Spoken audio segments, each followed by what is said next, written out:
Hey everybody, Nick here, and today I got a review for you of this little guy right here. This is the Monta Oceanking version 3. The third iteration of the Oceanking, and boy, is the third time it's shot. Before I go any further though, I gotta let you know that this guy was loaned my way by the manufacturer.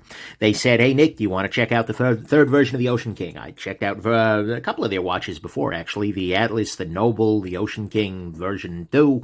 I've looked at a bunch of their stuff, but nevertheless, the SkyQuest, I think. But nevertheless, I said, yeah, of course, I'd be happy to. But of course, I'm going to talk about the good, the great, the bad, the ugly. It might be a gem, it might be junk. They did still send it along.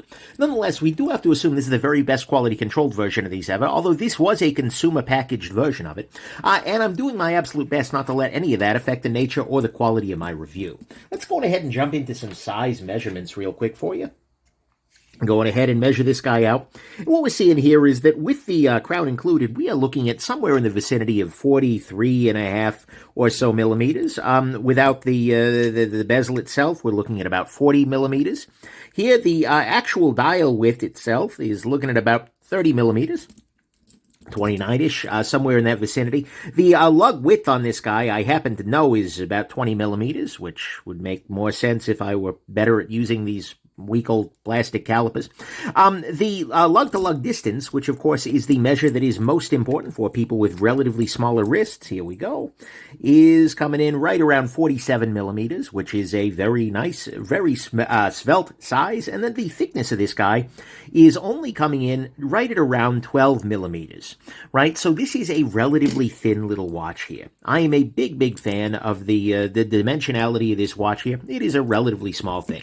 Next thing you might be asking yourself is, Nick, what's a Monta? Who's Monta? Is that like a Monta Ray? Is that like what the heck is up with that? Well, Monta are a set of folks. I gather they're based out of St. Louis here in the U.S. of the A, but they're working with Swiss manufacturers to create these kinds of things.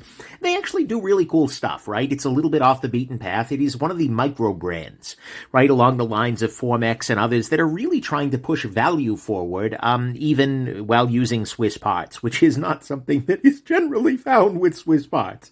Right, but this is a watch by Monta, another one of theirs, and absolutely pretty impressive watch. And this review is coming after actually a couple of months of wear, right? I have already apologized to the Monta folks because this one took me a little longer because my life's been a little... But nevertheless, this guy has been on my wrist a lot lately, and so this is a review that is not only a full review, but it is based on a great deal of usage. And so, to that extent, you should probably trust it more, although you should probably take any YouTube with a grain of salt. Anyways, so then finally, a quick reminder note. Warning ahead of time, this guy has a retail price of around $2,550, which is a lot of money, but we'll talk a little bit about how it earns that. So let's go ahead and jump into the good, the great, the bad, and the ugly of your Monta Oceanking right here. So to start with, this has a very nice box. I'm actually completely unable to locate that box at the moment, which is a little bit awkward, but I'll get there. But it is quite nice, and it came in with good presentation, etc. And it was easy enough to adjust with screw-down links, which is a beautiful thing. This was pretty easy to get set up and, on the wrist. No problem at all, but a nice unboxing experience. Next thing, the bezel on this guy is good to go. We have here is a ceramic bezel, and it rotates very nicely, and oh yeah, it's a nice bezel feel, right? It is absolutely solid, right? It is easy. There's not a lot of bezel play or anything on it. It works very, very well, and it does have a Lume depict there at the top, which is a beautiful thing, and frankly, it just looks attractive, right? The ceramic has a very similar sheen and shine to the overall dial, etc. It's a good cohesive package. I like the bezel on this guy a lot. Next thing, this guy has, as you can see here on the dial, 300 meters of water resistance, which basically means you should fear no water while wearing this watch. This will be the king of, well, maybe not the entire ocean, but any portion that you're going to be able to survive, this will king it quite well. King. I don't know that that's a verb. Anyways, we can move on there. But it's good to go for water resistance. Basically, you just don't have to think about water while you're wearing this guy. That is an absolutely nice thing. Next thing, this has a sapphire crystal with a very good anti-reflective coating here, right? In a lot of different positions, the crystal itself basically disappears, and the inky black reflective dial is the only thing that you're going to pick up on. And that's very nice, actually. It has a very, very good feel, and the crystal is never one of those. There are definitely watches where the crystal is kind of constantly fighting you, where it feels like, oh my God, well, can I see the damn time? This is not one of those, right? Even in the worst lighting conditions, this is very, very legible. And that's helped by the fact that it's, well, got a number of other things for legibility, like polished hands, polished areas around indices, etc. That is a beautiful thing. Next thing, I gotta say, the overall vibe of the watch is quite good. It is a very clean-looking watch, right? There's not a whole lot of ostentation to it, right? All the links are very much brushed, although the edges here are polished here. The watch itself is not too over the top, but very much a nice luxurious object here. It is a very middle-of-the-road sort of design, but it's not trying to be any watch in particular, right? You can look at this and go like, oh yeah, there's hints of Submariner, there's hints of Seamaster, there's hints of a bunch of other stuff, but it's not like an homage necessarily to any one thing, and the handset is its own, it's kind of its own thing. And so I think the overall vibe of this watch is good. It looks very much like a nice luxury dive watch, but it's not trying too hard to be anything else. It's just being exactly what it is, right? Next thing, this guy has a very nice movement. The movement is hiding behind that piece of metal, but nevertheless, this is a Sellita. It's the Monta M22. I'm sorry, it's a different thing, but it is a Sellita SW300 movement, which is a beautiful thing. And Monta guarantees their movements plus or minus 5 seconds per day, which is a pretty damn good margin. And at this price point, they need to have it. But it is an automatic watch, meaning it will wind as it is sitting on your wrist there. It has a date function complete with a quick adjust. So if I go ahead and pull this out, because this is 1 p.m. here, I can safely come in here and adjust the date very nicely if I wanted to make it the next day, etc. But that works very, very well, and it has a hacking function, so I can stop the second hand, which is a beautiful thing, set it precisely. It's got all the things you would want, right? And it has a 56-hour power reserve, which is absolutely good to go. Right? In practice, it's been fine. So, and accuracy-wise, it has been well within the specs. I'm a big fan of the movement. The other nice thing about this movement, it is very easy to repair or replace. The SW300 from Sellita is a workhorse common movement. Right, there are a ton of watches that use it, and because it is also, it's very similar to an ETA movement, there are parts and parts and parts everywhere. Right? Even if, for whatever reason, you couldn't repair the movement in this, you could probably even just replace it, right? This is a movement that is absolutely good to go. And so, as a result, it is very, very pro-consumer. It's pro-reparability. There's no real funny business. There's no proprietary anything. The lugs are a standard width at 20 millimeters.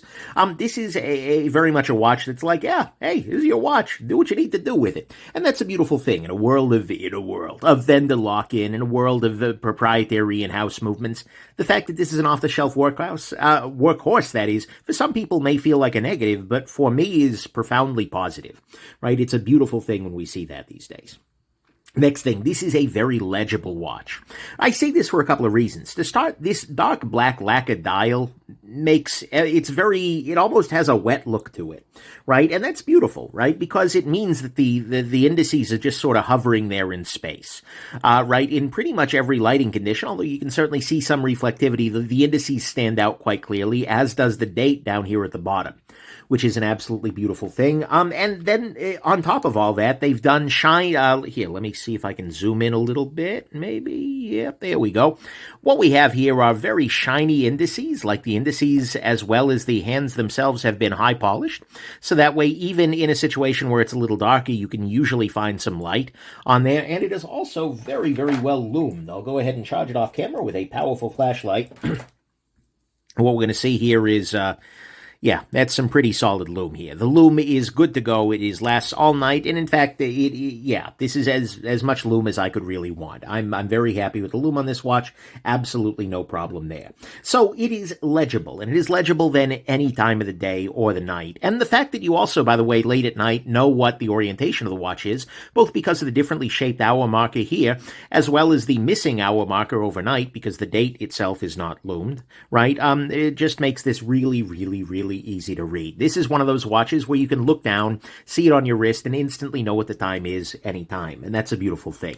Then finally, on the good side, this has very, very nice finishing, right? There are a number of things, and I'll try and kind of keep things polished here, but what we have here is a beautifully polished side panel that's greased, not... Try a new cloth here. But what we see here is a beautifully polished side piece to this guy. Case side. That's a slightly different thing. And we see that that's there. That's very nice. And then we have brushed surfaces elsewhere. We have these nice polished sides here. We have the bracelet itself is generally brushed, but we see little polished accents here. You can see a little bit of desk diving marks on this guy because I have been wearing this a whole lot. The inside of the clasp is nicely polished as well as named. And then if we pop this guy closed, what we see here is we have a nice custom milled clasp there with the Monta logo and everything.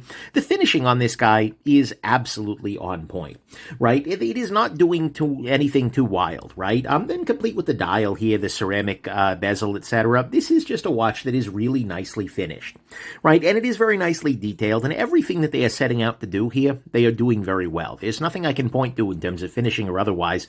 I'm just like, oh, you guys screwed that up. No, this is absolutely beautifully finished. Everything they're doing right. And even if you just look at the back of it, right? It's a very plain case back, but it's very nicely radially brushed, etc. No real arguments there.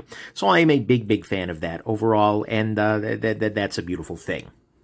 So to me, all of that is the good. It is excellently finished. It is very legible. It's easy to repair or replace the movement. It's a good movement with a good overall vibe to it, a good overall aesthetic. Sapphire crystal with good anti-reflection, a 300-meter worth of water resistance, a great bezel feel, and it even comes in a nice box. On the great side, though, for me, 100% the great part about this, whoa there, is the comfort. This guy wears beautifully. And the reason that I say that are a couple of things. I mean, to start with, the size of it is good, right? It's not too thick, and especially relative to some of the Omega stuff that's out there, even some of Seiko's stuff, not a lot of people right now are pushing thin watches, and thin watches just wear better, right? Unless you are a gigantic human and you need a thick watch to seem proportionate, for most normal-sized people, a relatively thin watch will just feel better on your wrist. But then on top of that, you have a bracelet that is just beautiful. The flexibility of this bracelet is really hard to overstate, right? It is a really, really nicely done, flexible, easy-to-wear bracelet. It also has a clasp here that is very thin, right? If we seal the clasp shut here, what we see is that the clasp itself is not all that much thicker than the bracelet. It is very long, so for some wrist geometry, that might be a little bit awkward, although it works pretty well for mine, especially once I kind of adjusted the links to be in the right place. But that's nice. It also has in here a toolless quick adjust. Look at this! If you want to make the bracelet shorter, you pull it down, and then you do that, and your bracelet's shorter. You want to make your bracelet longer? There you go, and you have a good amount of travel here. Right? You have the difference between this here, where you basically, this entire half link goes away, and then here, right? There is a lot of adjustment there, which means you can always get this guy to fit your wrist, right? If you set this guy up so that your average wrist is right in the middle, if you swell up a little bit, you go out a little bit. If you tighten down a little bit, you go down a little bit, right? It is absolutely beautiful. And once you've had one of these kind of quick adjust clasps, you don't want to do anything different. It is simply better. This one is a little bit on the fiddlier side. It does require two hands, but you know what? It's good enough and it's well enough done that I have absolutely no objection there. They are also including two half links with the bracelet. And a lot of people say, Nick, why do you need half links if you got quick adjust? Well, because now you can make the quick adjust perfect, right? You can make this so the longer clasp sits exactly perfectly on your wrist, fits your hand and wrist geometry beautifully. You are absolutely wanting as many half links as you can get effectively because it just makes your life easier as you're doing this. And so the fact that they're shipping a great bracelet with quick adjust and two half links is an absolutely beautiful thing and makes this so easy to get the fit to your wrist properly. Absolutely lovely. The bracelet is also very thin, which is nice. It is also a tapered bracelet, which is nice. And it makes the watch overall just not feel as heavy as some watches with big, burly, beefy clasps and bracelets here.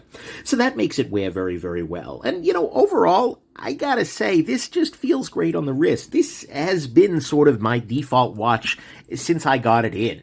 I've definitely switched around some, right? But this guy just feels great, and it wears great on my wrist, right? If I've got my hand on my desk, there's not all that much underneath here because it is relatively thin, right? It fits my wrist size. There's about a 6.25-inch wrist or so. It fits my wrist size quite nicely, which is a beautiful thing. It is just overall a great watch on the wrist, and the sizing works. It just feels great, and it's adjustable in beautiful ways.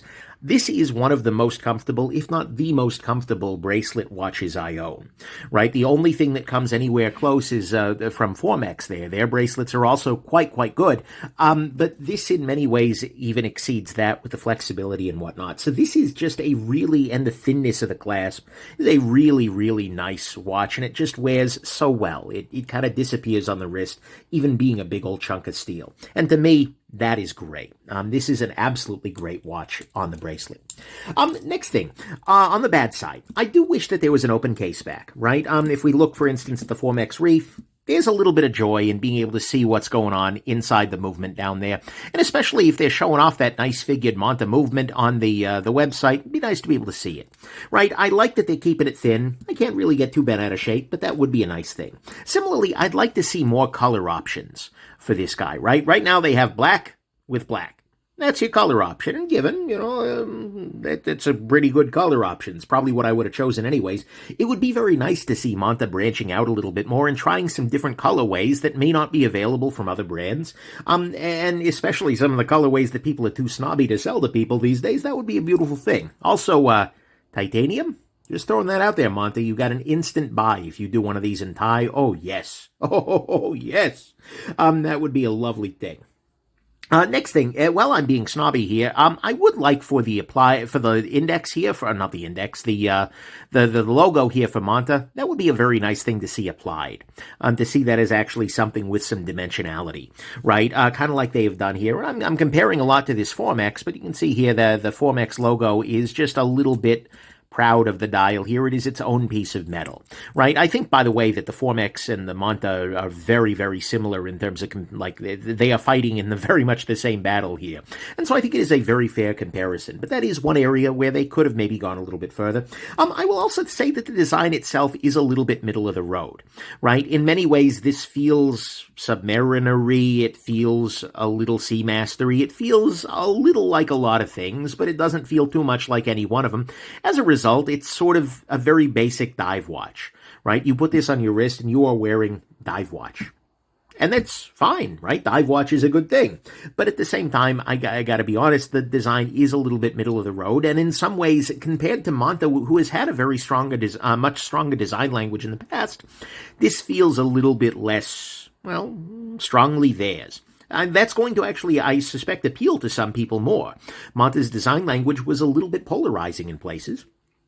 But this is pretty solid there, even if it is fairly middle of the road. Next thing on this guy, the clasp on this guy is very, very slightly annoying in that the way that you put it shut is that you click it, right? You push down there, and this little circle basically goes down into this little hole, right? And then afterwards, you can use this guy to securely lock it shut, so you don't have to worry about it ever coming open. But still, I'm not a big fan of that click-close sort of clasp. Not only, I have a little bit of question about how that'll hold up in the long term, but more importantly, it's a little bit like you really have to kind of press down on your wrist, as opposed to more button-style clasps where you can just do this and unlock it.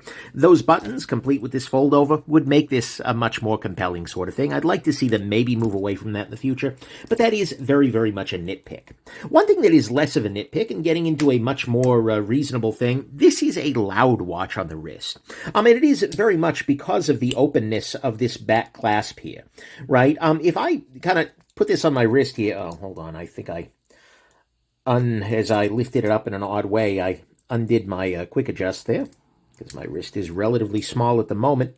But if I put this guy even tightly on my wrist,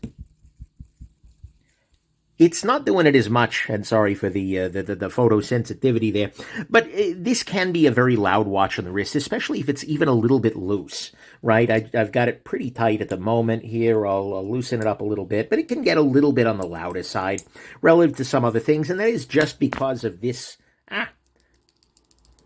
right there. That is the thing that makes this occasionally a little bit loud. Is that a big deal? Absolutely not. But I'm having to kind of grasp for straws to come up with stuff to nitpick.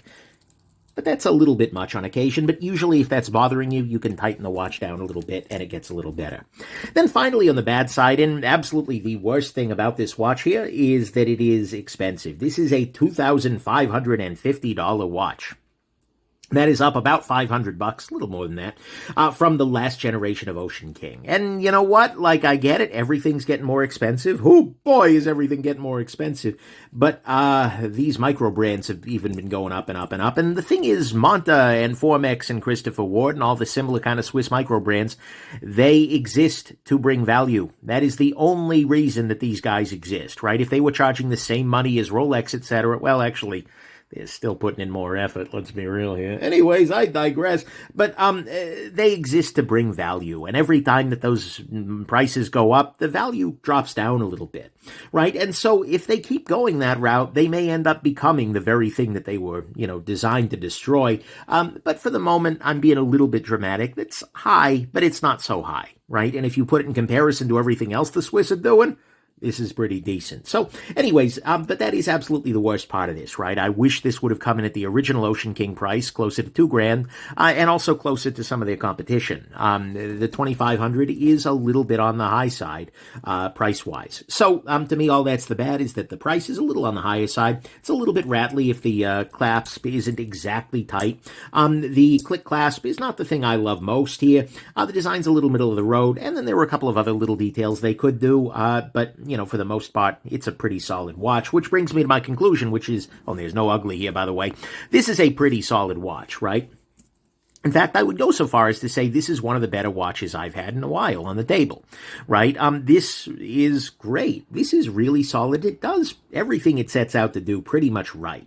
It is durable. It has good materials. It's comfortable. It's got a good workhorse movement. It's easy to repair with consumer-friendly choices. It's clean. It's legible. It's finished. It's effortful. You can tell that whoever's doing this wants your money rather than just wants you to pay them and shut up and go away, right? That's a beautiful thing, and it is just incredibly comfortable on the wrist. This is a really hard thing to express in a review, but the amount of comfort on this guy on the wrist is actually amazing. There are some small areas for improvement. The design's a little vanilla. The clasp could be a little bit nicer with a different opening method, and the price does go up a little bit, which is not exactly what it needed, but I'm going to be real. This watch actually shocked me, and this is not in the YouTube thumbnail shocked sense that everybody's posting, but in the, oh wow, this is way better than I expected sense. Now, don't get me wrong. When Monta talked about sending one of these guys along, I thought, this is going to be pretty solid, right? I was a little afraid, though, that it was going to be too vanilla. I knew it was going to be good work, but I didn't think I was going to be over the moon with it. I figured it'd be like, this is a solid choice, a little pricey maybe, but, whatever. If you like it, you like it. If you don't... This has not been my experience. This is way better than I thought. And the reason for that is actually weird. It's a very quiet watch, right? I have watches and I have had watches that are very loud. They're very shouty. They have very opinionated designs and such. This is not really that. It's not a watch that is flashy. It's not a watch that is blingy. It's not a watch that is a feature bomb with every single feature ever possible. It's not exotic. It's not wild. It's not crazy. Instead, this is a watch that is absolutely and resolutely competent. It is just really ridiculously damn good at every single thing it sets out to do. And as a result, this is a stellar watch. I found this guy sticking on my wrist for an entire week, and that's not common for me, right? I have a number of watches. I'm into watches. It's a fault of my soul, right? But I have a bunch of stuff, and it was not uncommon for this just to stay around. And it doesn't help that I've been stressed and burned out, and so, not having a switching cost isn't a bad thing. But there's often been a feeling of this is working so well, I don't need to change it right now. And honestly, the other factor is that the comfort and the wearability of it is really hard to switch away from, right? Only the bracelets from Formex really hold a candle in terms of adjustability and comfort relative to this guy, right? This is really, really, really nice on the wrist, right? So I was and am very, very impressed with this guy. But then we come to the price. And that's the place where I am grumpiest about this by a considerable margin here. We'll zoom in a little bit, give you something more attractive to look at. You can get a lot of watch for $2,500, right? The sky is your oyster at that kind of price point, right? You can get into a Formex Reef for $500 less than this guy, right? Depending on your model, right? And there were a ton of good Seikos that you can get to for like a quarter of this, right? Even with the aftermarket bracelet you have to buy because they ship it with garbage. Anyways, I digress. This is not where you need to start in the watch world, right? If you were looking and getting into watches, I mean, A, do not get into watches. But B, there are other places where you can get great value. We can get a great watch that feels, well, pretty damn solid for way less money than this. So I'm not going to say this is where you need to start. But where this starts to win is when you start looking at the higher end luxury brands. Right? If you put this guy up against a Tudor, up against a Longines, up against your Omegas, your Rolexes, etc., this is really, really good. Right? For instance, recently, I have been afraid of the Tudor Pelagos 39. Right? I love the Pelagos, great watch, but it was just too damn big for me. And so when they made a Pelagos that was smaller, I was very afraid that that was going to be an insta-buy, and I finally got a chance to handle one of them. And, great watch. And then I look at the price tag, and then I laugh, and I set it down on the counter, and I walked out. Because, no, that is not worth two of these. Absolutely not. Nowhere near it, right? If I'm wearing this, I'm good to go. I have more than enough. Or the Omega Seamaster Professional 300, right? That is a great watch. It was in my collection for a long time. Right? But where the Seamaster 300, with its big, bulky nature, as well as its big, bulky price, well, the Monta here wins in comfort. It wins in size, in legibility, frankly, in weight, and certainly in repairability without an in-house fancy coaxial movement. And it's about a match in finishing and everywhere except the movement. I really do miss that beautifully figured open case back movement on the Omega. That is much nicer. But you can get all of that for less than half the price, and that's pretty compelling, right? That's pretty wild. I would show you the two of them head to head, but I actually sold the Seamaster 300. I told you all I was becoming a micro brand person, right? Because just like every time I would put on the Seamaster, especially after wearing this or the Formex, it was just like, yeah, I have a watch that does all that, but smaller, thinner, more legibly, and more comfortably. Maybe I'll do that instead, right?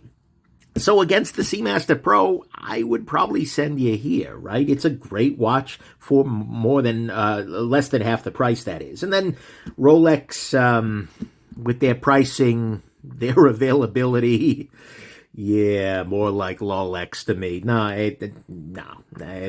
way. They're their own thing.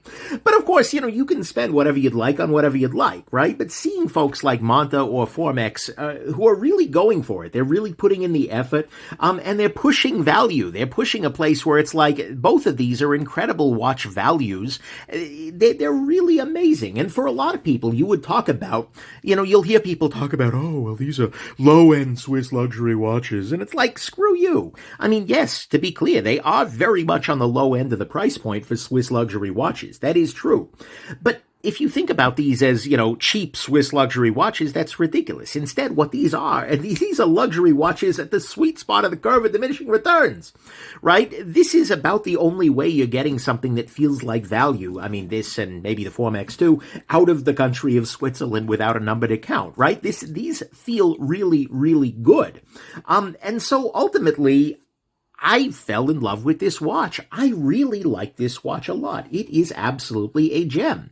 And within a couple of days of wearing it, it was like, wow, this is really good. And then I emailed the Monta people like, hey, you're not getting your watch back. Let's go ahead and settle up for that. Because yes, the price is high, but yeah, I'm paying it because it's ridiculously comfortable. It's ridiculously competent. And this could very easily be my one and only watch, right? If somebody came down, if an evil genie said, okay, you're a multi-bazillionaire now. Hey, cool, California. That'll go a little ways. But the only watch you could ever wear for the rest of your life is this guy. I'm like, yeah. Fine. Okay, we're good. I'll take it. Thanks, Janie. And we'll move it from there, right? It won't be my only watch unless, if any of you know a genie, send him my way. Oh, my God. But nevertheless, this sure as heck could be my my only watch. So, ultimately, the conclusion here is this is a great watch. It's a great watch that surprised me. It's quiet. It's subdued. It's relatively low-key, but boy, is it good at every damn thing it turns out, or it tries to do, that is. So if you're looking for a great watch, which works great, which looks great, which wears great, and does damn near everything right that it sets out to do, then this little Ocean King may reign all over your collection. That's not reign in the sense of, it's reign in the sense of regal throne. Okay, I probably didn't need to explain that. Guess I'm coming across as the Joker. Anyways, hope this has been interesting to you, which is funny because usually I'm the Batman. Anyways, have an absolutely wonderful rest of your day, everybody. Bye now.